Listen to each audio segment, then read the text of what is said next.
A Epístola aos Efésios, capítulo 4, a epígrafe diz: a unidade da fé. Vamos ler até o versículo 8. Rogo-vos, pois, eu, o preso do Senhor, que andeis como é digno da vocação com que fostes chamados, com toda a humildade, mansidão e longanimidade, suportando-vos uns aos outros em amor, procurando guardar a unidade do Espírito pelo vínculo da paz. Há um só corpo e um só Espírito, como também fostes chamados em uma só esperança da vossa vocação.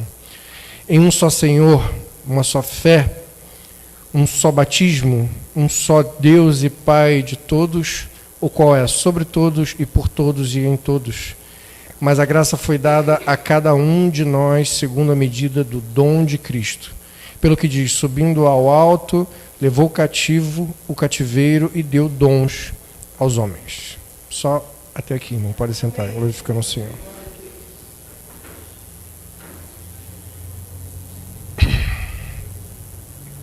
Meus irmãos, a epígrafe diz a unidade da fé. E é comum chamar de 7 unidades. Mas eu queria que os irmãos entendessem unidade não como uma coisa contável de 1 unidade, 2 unidades, mas unidade como uma coisa que se une, se torna única. A unidade da fé é aquilo que é necessário para compor a fé como algo único. Interessante que tem uma tradução em inglês, se eu não me engano é ESV, que a epígrafe é Cristo. As epígrafes, irmão, elas não fazem parte dos manuscritos originais. Elas são escritas de acordo com os estudiosos que traduzem. Cada tradução tem a sua particularidade. A King James tem bastante epígrafe diferente. E eu achei interessante esse tradutor, ou esse grupo de tradutores, considerar que tudo aquilo que precisa ser unido para compor a fé resume-se a Cristo. Só aí eu já fiquei impactado, que eu falei, poxa, muito forte isso. E então Paulo, ele começa a nos explicar esse trecho sobre aquilo que é necessário que a gente possa entender, que precisa existir em unidade, ou seja, em formato único, para que componha a fé. A pessoa não pode dizer que ela tem fé se ela não tiver composto dentro dessa pessoa essas 7 coisas individuais.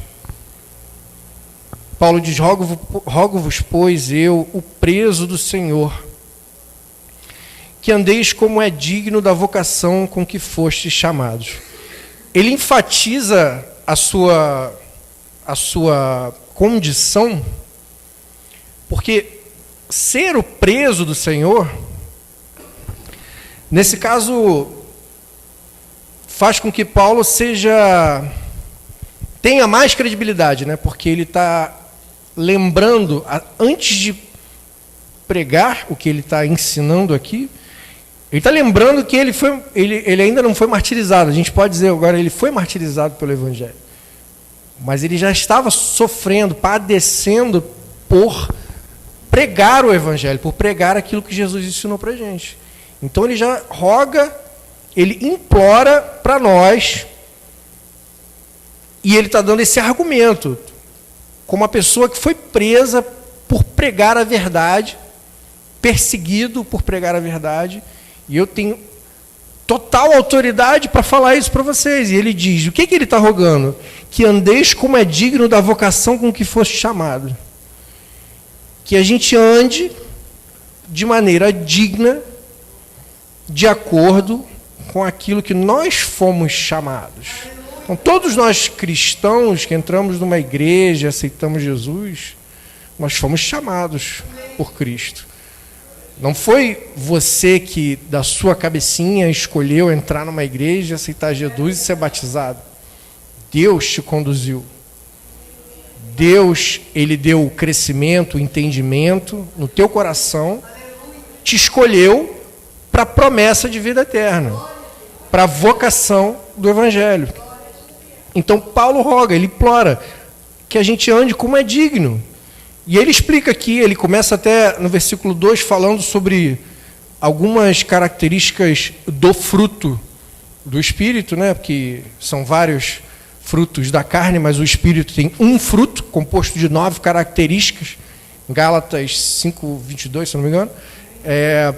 Amor, gozo, paz, longanimidade, benignidade, bondade, fé, mansidão, temperança.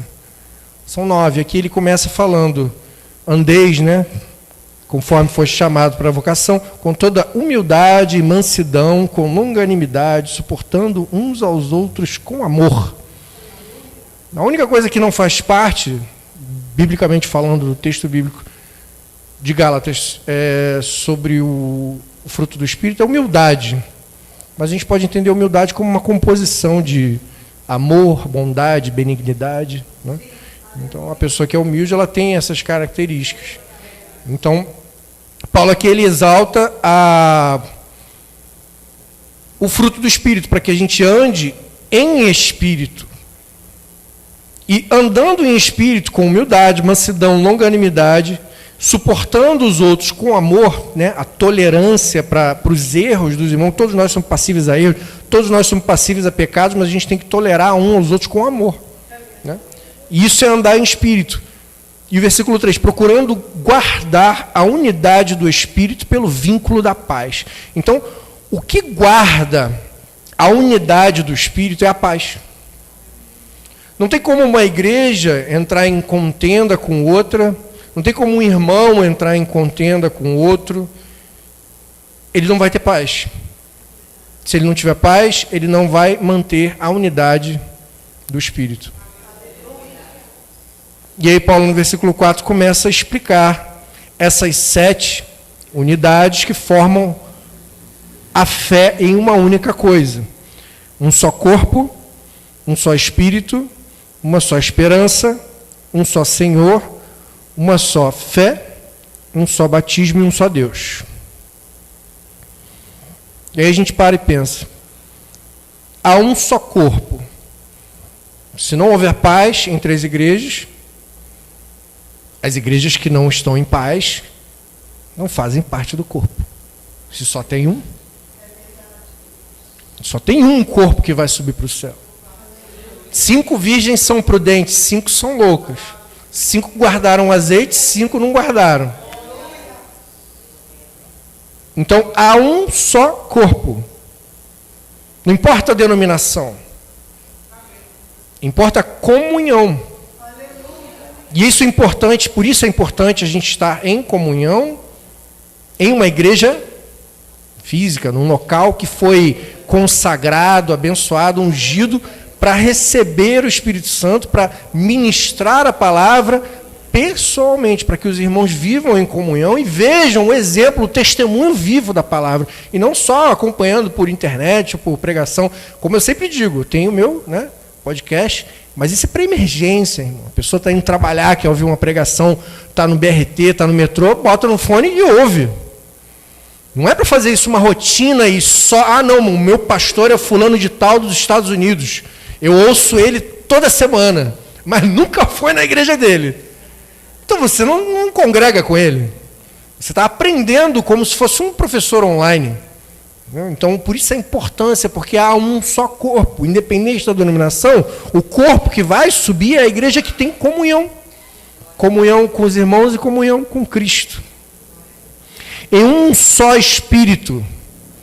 Isso é importante, irmãos, porque eu tenho recebido vários vídeos e até eu fico até sem graça de mandar alguns no grupo da igreja, porque tá pesado esse negócio de roda-roda na igreja, hein? Tem um povo botando uns saiote, homem, botando uns, né? E rodando e girando, e o atabaque cantando, que você pensa que se você fechar o olho e ouvir, não tem nada de igreja evangélica. Tipo, é isso? Não, tudo bem, a gente tem um corinho, a gente sente o mover, o máximo dá uma cortada no vento, assim, sabe? Mas assim, sai girando, e girando, e girando, e girando, e girando, e gira, e gira, e gira, e fica, isso não é de Deus, não. Não tem como. Há um só Espírito, o Espírito não está nisso.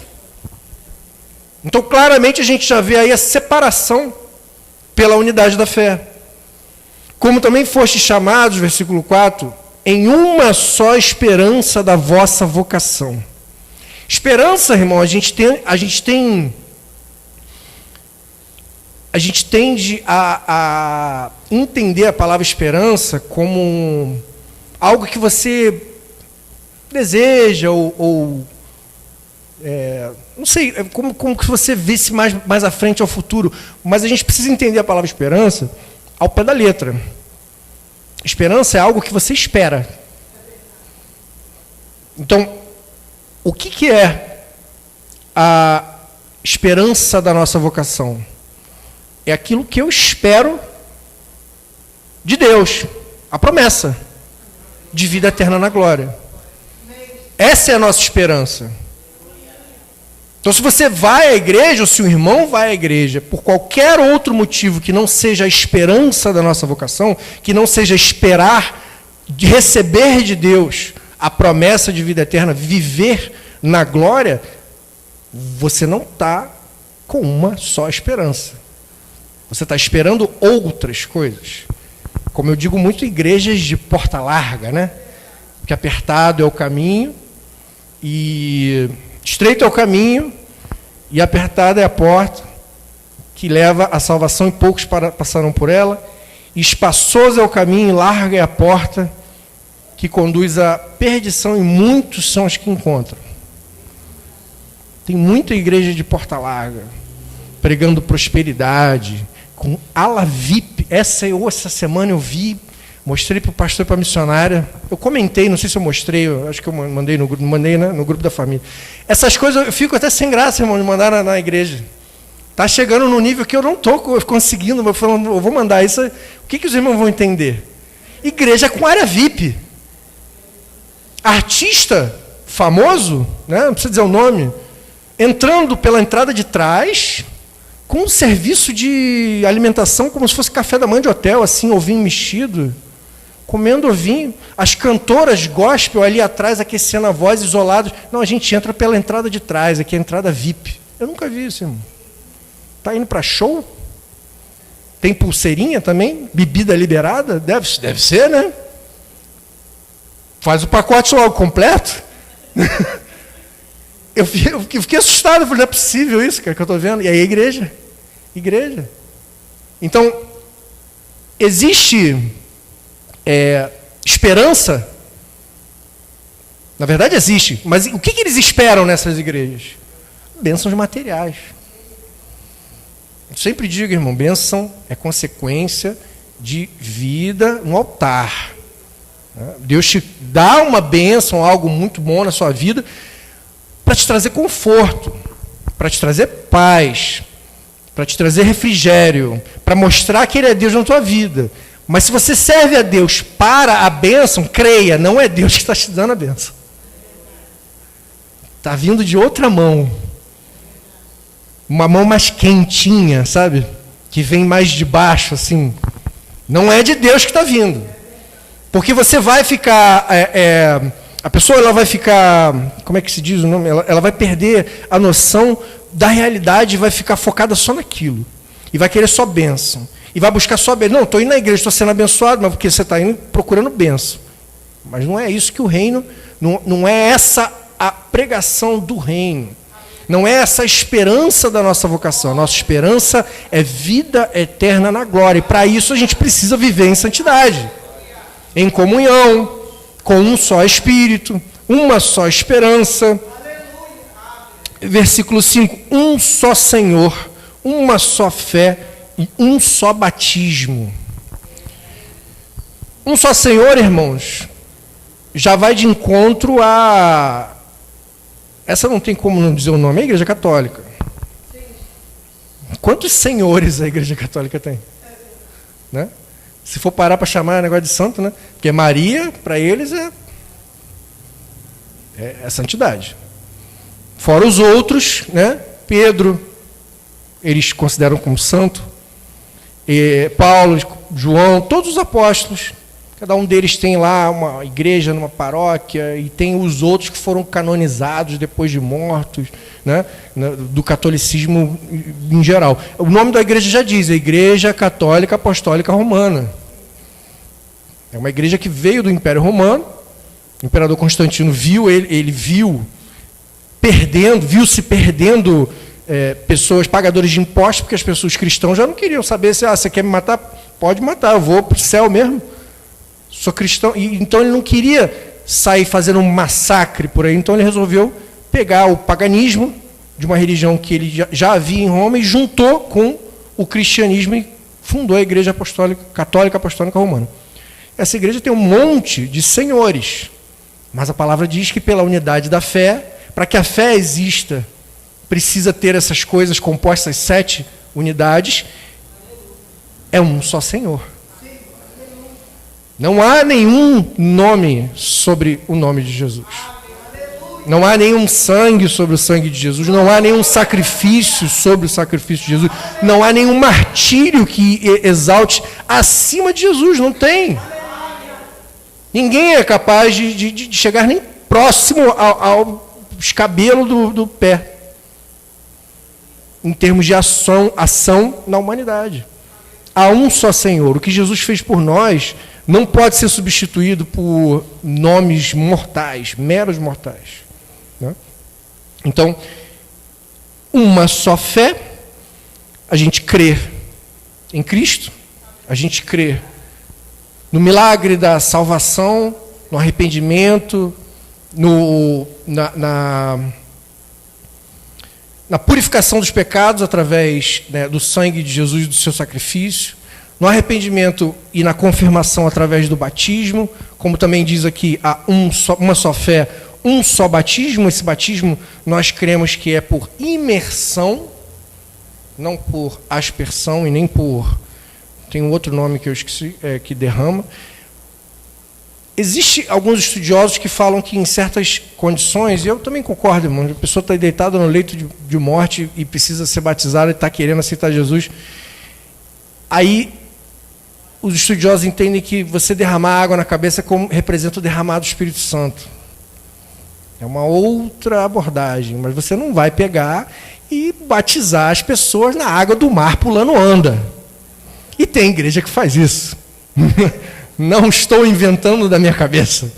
Tem igreja que o púlpito é uma prancha de surf e eles batizam no mar.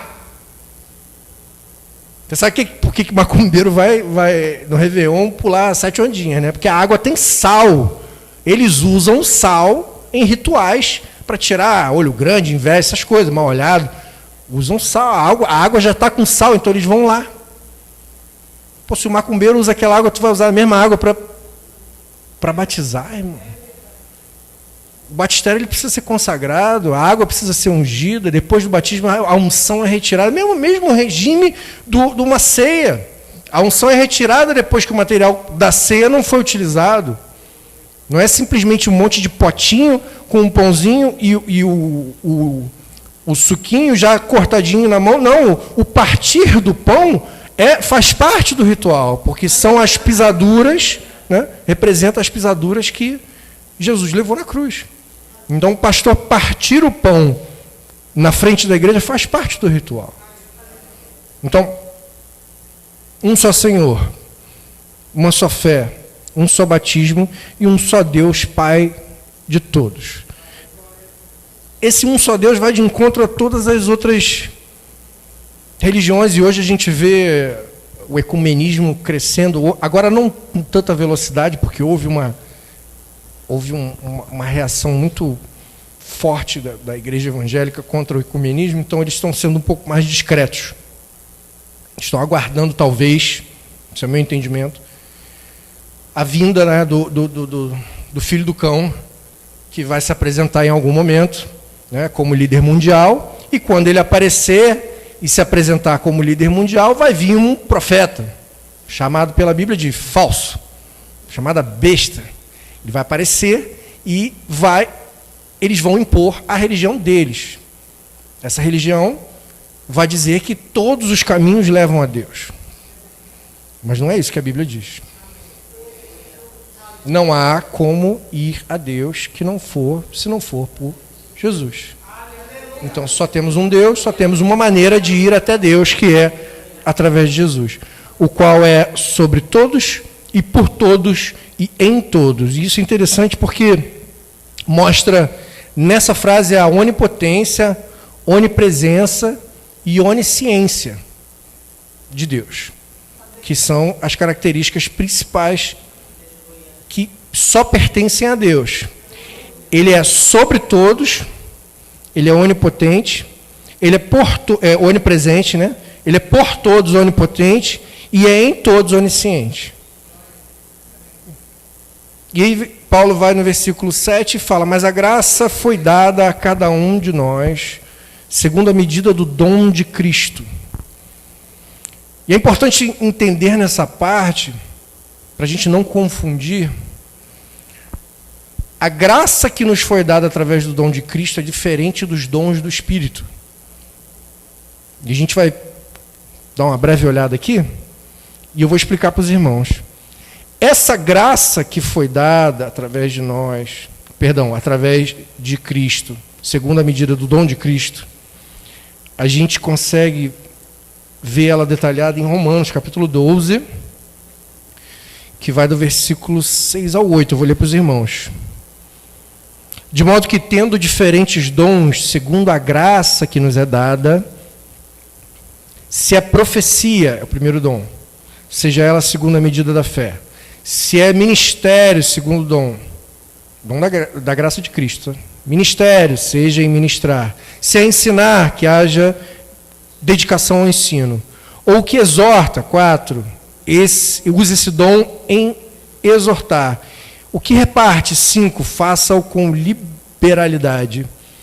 E o que preside, 6, com cuidado. E o que exercita a misericórdia, 7, com alegria. Então aqui nós temos os 7 dons da graça nos dada através de Cristo. Em 1 Coríntios, também capítulo 12, 1 Epístola a Coríntios, capítulo 12, a partir do versículo 4. Perdão, vou ler a partir do... Porque aqui fala onde há diversidade de dons, mas também o Espírito é o mesmo. Há diversidade de ministérios, mas o Senhor é o mesmo. E há diversidade de operações, mas o Deus é o mesmo, que opera em tudo em todos. A partir do versículo 7. Mas a manifestação do Espírito é dada a cada um. Aqui ele está falando dos dons espirituais. A manifestação do Espírito é dada a cada um para o que for útil. Porque a um, pelo Espírito, é dada a palavra de sabedoria. Primeiro dom. A outro, pelo mesmo Espírito, palavra da ciência. E a outro, pelo mesmo Espírito, a fé. E a outro, pelo mesmo Espírito, os dons de curar, 4. E a outro, a operação de maravilhas, 5. E a outra, profecia, 6. E a outro, dom de discernir espíritos. Dom de discernir espíritos, e continua no versículo 10. E a outro, a variedade de línguas. E a outro, interpretação de línguas. Mas um só, versículo 11. Um só é... E o mesmo Espírito opera em todas essas coisas, repartindo particularmente em cada um como quer. Os dons espirituais são 9.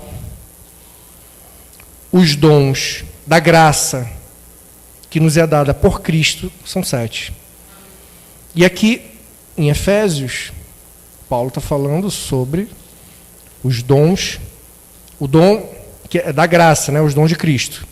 Versículo 7, capítulo 4 de Efésios, versículo 7. Mas a graça foi dada a cada um de nós segundo a medida do dom de Cristo. A gente está falando sobre Romanos, capítulo 12, versículos 6 e 7. Pelo que diz, subindo ao alto, levou o cativo, o cativeiro e deu dons aos homens. Então aqui a gente entende, irmãos, que esses dons, profecia, ministério, ensinar, exortar, repartir, presidir e exercer misericórdia. Esses dons, eles vêm de Cristo. E aqui a gente entende por que a epígrafe, né, dessa versão em inglês, em vez de falar a unidade da fé, fala Cristo. Para a gente receber um desses dons, a gente precisa dessa unidade. Dom de profecia, de ministério, de ensinar, de exortar Ensinar diferente de exortar, tá, irmãos? Ensinar é um ensino didático. Exortar, você ensina com uma certa repreensão. É um ensinamento mais rígido, mais talvez baseado num erro, e aí você ensina em cima do erro.